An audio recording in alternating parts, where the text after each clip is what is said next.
Kami dari kelompok 2 yang terdiri dari saya, Hafal Nufus, dengan NPM 2130326 sebagai moderator.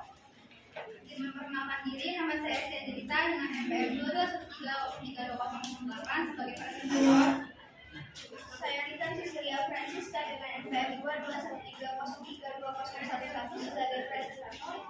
Saya Nuraini Triana dengan NPM 221303209.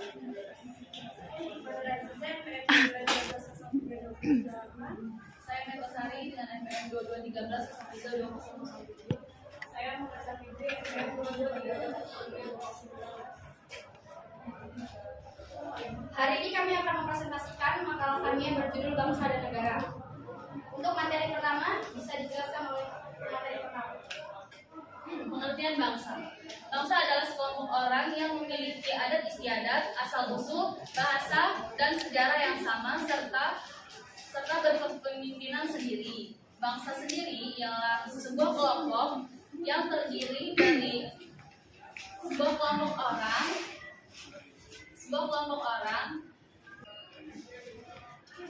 adalah sekelompok orang atau bangsa adalah sekelompok orang yang memiliki asal-usul, adat istiadat, bahasa, dan sejarah yang sama. Terima kasih Meta atas penjelasannya. Untuk materi selanjutnya materi kedua. Di sini saya sebagai presentator kedua akan mendefinisikan pengertian negara. Menurut Kamus Besar Bahasa Indonesia, pengertian negara dibagi menjadi dua. Yang pertama, negara adalah suatu organisasi yang memiliki tingkat kekuasaan tertinggi dan ditaati oleh masyarakat.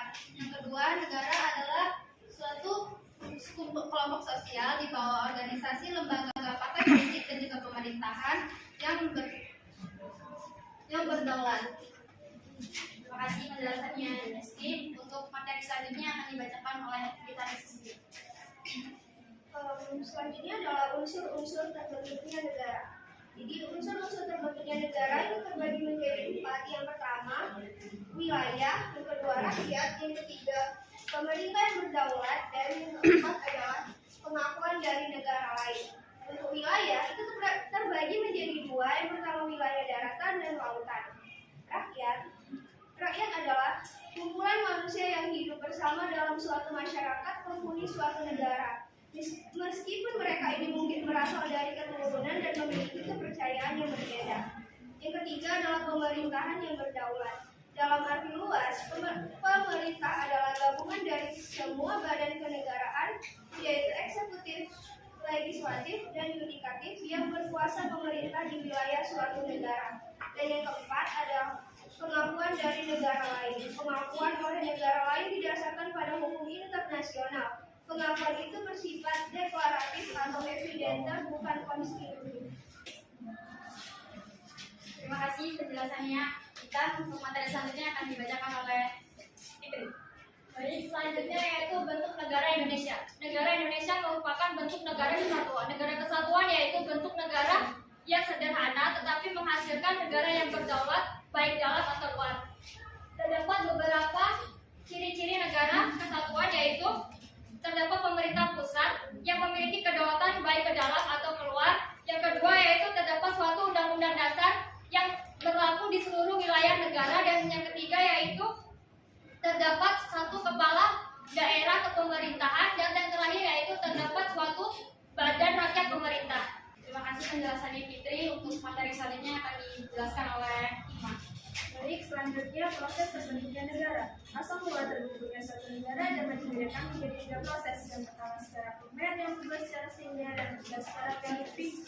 Yang pertama secara primer, terjadinya diawali dengan adanya keluarga yang memenuhi kekuasaan masing-masing. Adapun tahapannya yaitu persekutuan masyarakat atau suku, kerajaan, negara, dan negara demokrasi. Yang kedua, secara sekunder, terjadinya suatu negara lebih pada pendekatan nyata atau kenyataan. Terdapat macam-macam asal mula terjadinya negara sekunder yaitu proklamasi, sparitis, invasion, sesi, fusi, aktivasi. Terima kasih penjelasannya Iman. Untuk materi terakhir akan dijelaskan oleh Baik, materi terakhir yaitu proses terbentuknya negara Indonesia.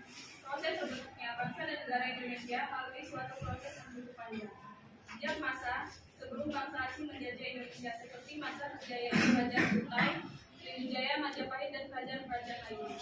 Kemudian datanglah bangsa asing ke Indonesia, maka bangsa Indonesia saat itu bertekad untuk membentuk suatu persekutuan yang disebut bangsa. Sebagai unsur pokok negara melalui Sumpah Pemuda pada tanggal 28 Oktober 1928.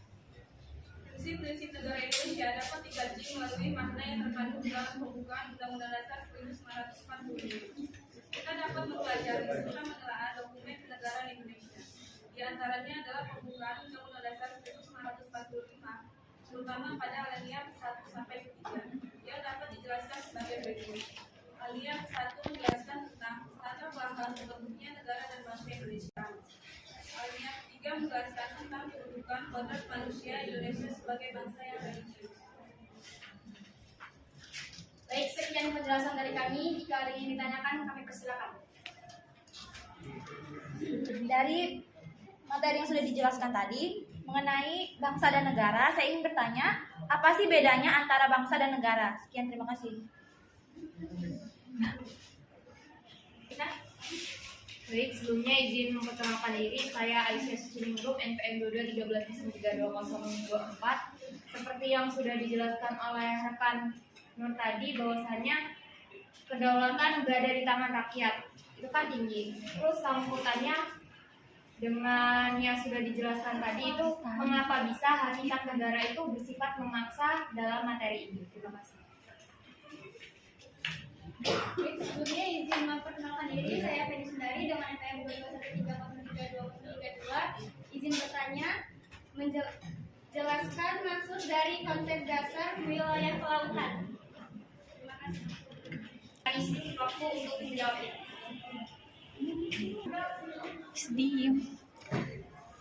Terima kasih untuk teman-teman semua pertanyaannya. Disilakan kami untuk menjawabnya. Silakan untuk peserta menjawab pertanyaan dari Rosia. Pertanyaannya, apa bedanya bangsa dan negara? Jawabannya, perbedaan negara merupakan suatu organisasi besar yang teratur, sementara bangsa hanya sekumpulan masyarakat. Negara memiliki legitimasi dalam mengatur dan memaksa masyarakat, sementara bangsa tidak.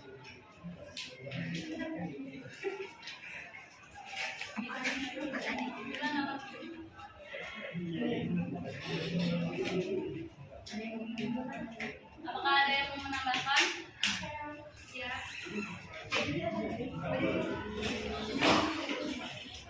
Jadi bisa menambahkan jawaban dari mereka tadi. Tadi mereka bilang bangsa adalah sekumpulan masyarakat, kan? Nah, di sini saya mau menambahkan bahwa rencana kumpulan masyarakat yang membentuk negara disebut sebuah bangsa. Dan dapat disimpulkan bahwa pada dasarnya bangsa adalah rakyat yang telah mempunyai kesatuan tekad untuk membangun masa depan bersama. Terima kasih. Kita berkata lagi. Jika tidak ada, kita akan selanjutnya untuk menjawab pertanyaan yang kedua. Akan dijawab oleh Nuraini. Baik, tadi pertanyaan dari saudari Cia, yaitu salah satu unsur terbentuknya negara adalah lautan. Apa? Baik, tadi pertanyaan dari saudari Cia, yaitu salah satu unsur terbentuknya negara adalah lautan. Apa yang maksud dari konsep dasar wilayah lautan? Baik, konsep wilayah lautan itu terdapat dua, yaitu konsep res nullius dan konsep res communis.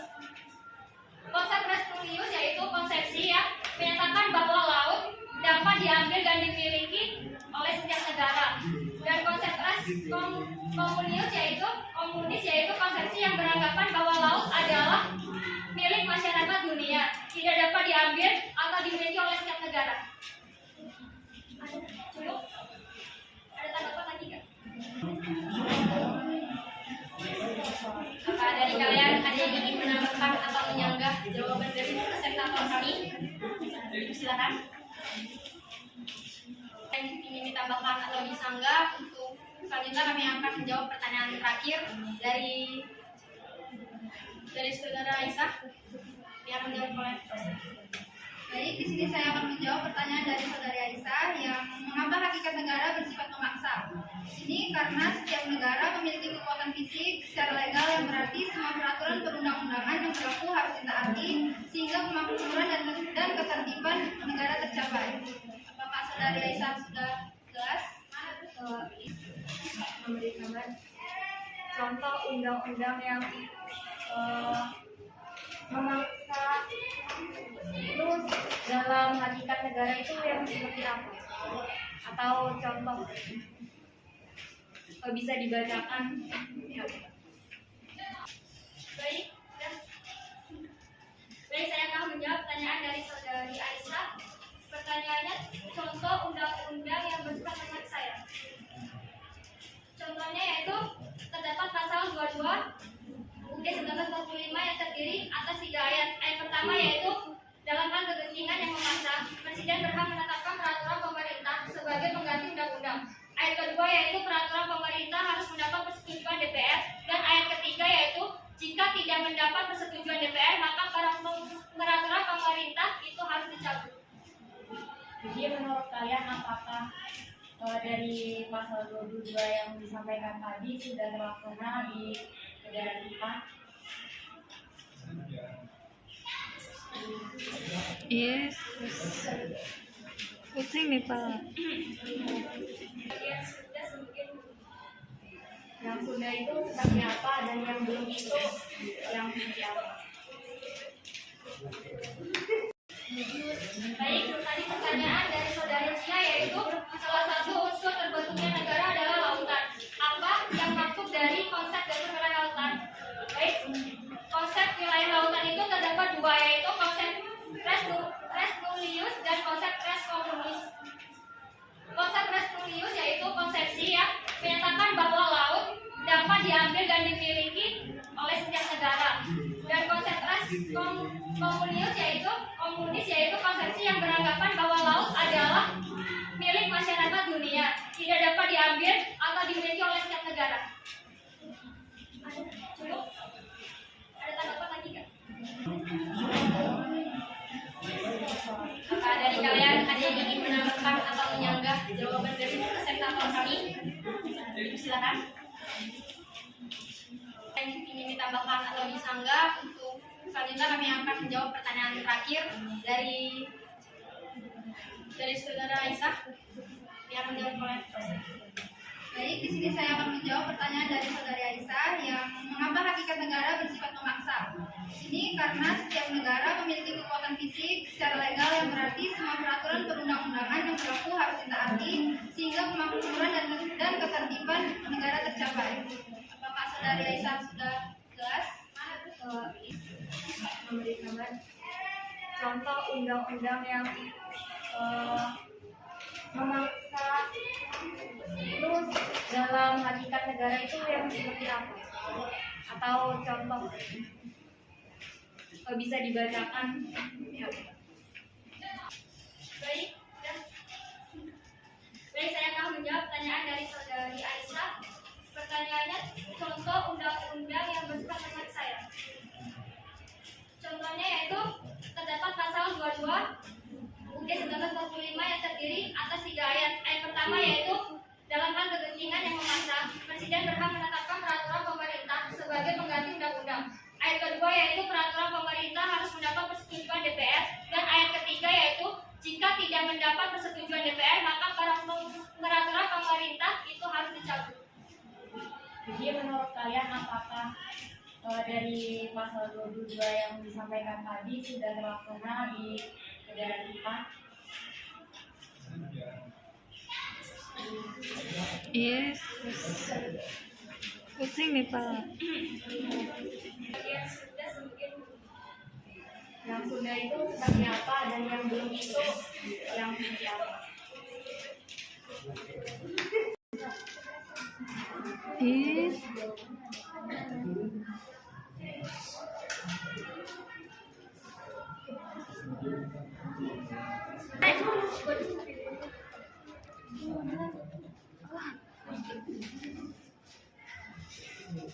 Jika ada teman-teman yang ingin menanggapi pertanyaan dari Aisyah, bisa dipersilakan. Menanggapi pertanyaan dari Aisyah tadi, bahwasannya ada yang terlaksana dan belum terlaksana. Kita ambil saja contoh dari anak anggota Ditjen Pajak RI yang sekarang ini.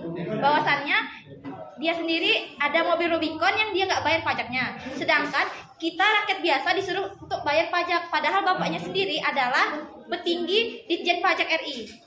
Itu adalah salah satu contohnya menurut saya itu.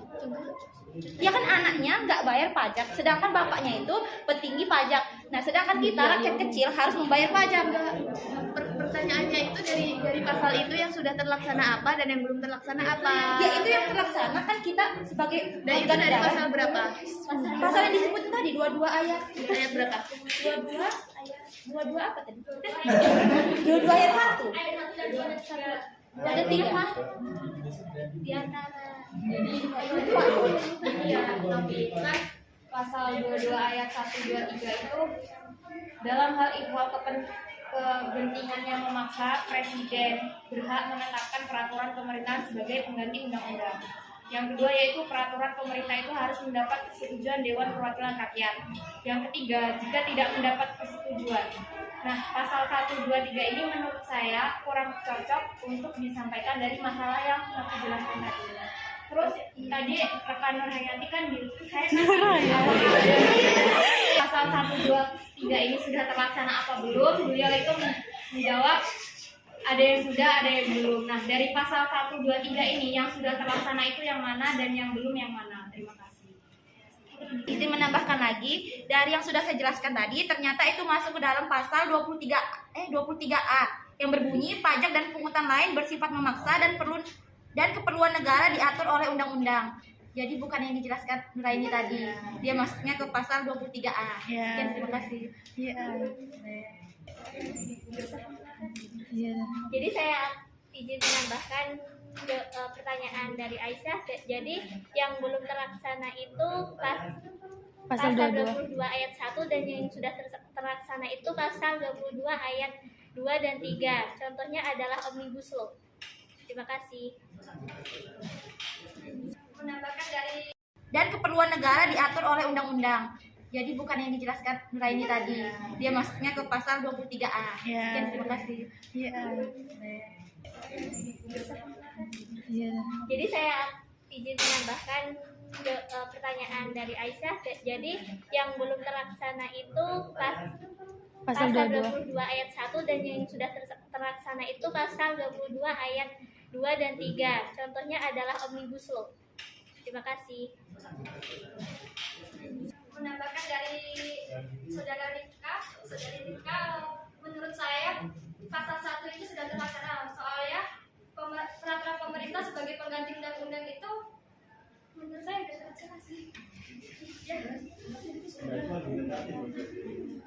Yang kedua itu peraturan pemerintah itu harus mendapatkan persetujuan dengan peraturan rakyat. Iya benar, itu sudah terlaksana. Dan yang ketiga yaitu jika tidak mendapat persetujuan maka peraturan pemerintah itu harus dicabut.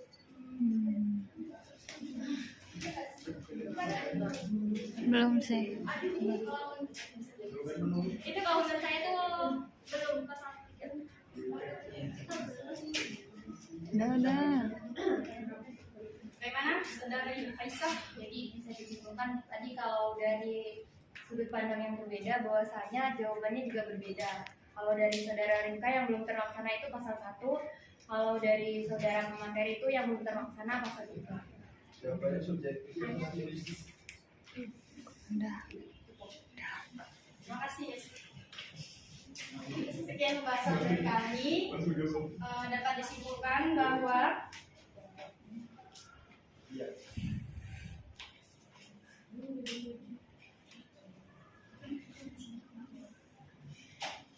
konsep bangsa memiliki dua pengertian, yaitu bangsa dalam pengertian sosiologis antropolis dan bangsa dalam pengertian politis. Negara adalah suatu wilayah di permukaan bumi yang kekuasaannya baik politik, militer, ekonomi, sosial maupun budayanya diatur oleh pemerintahan yang berada di wilayah tersebut. Secara umum dalam konsep teori modern dan negara terbagi ke dalam dua bentuk, negara kesatuan dan negara serikat. Sifat negara secara umum yaitu sifatnya memaksa, memonopoli, dan sifat mencakup semua. Sekian dari kami. Terima kasih atensinya teman-teman. Kami akhiri diri. Wabillahi taufiq wal hidayah. Wassalamualaikum warahmatullahi wabarakatuh. Waalaikumsalam.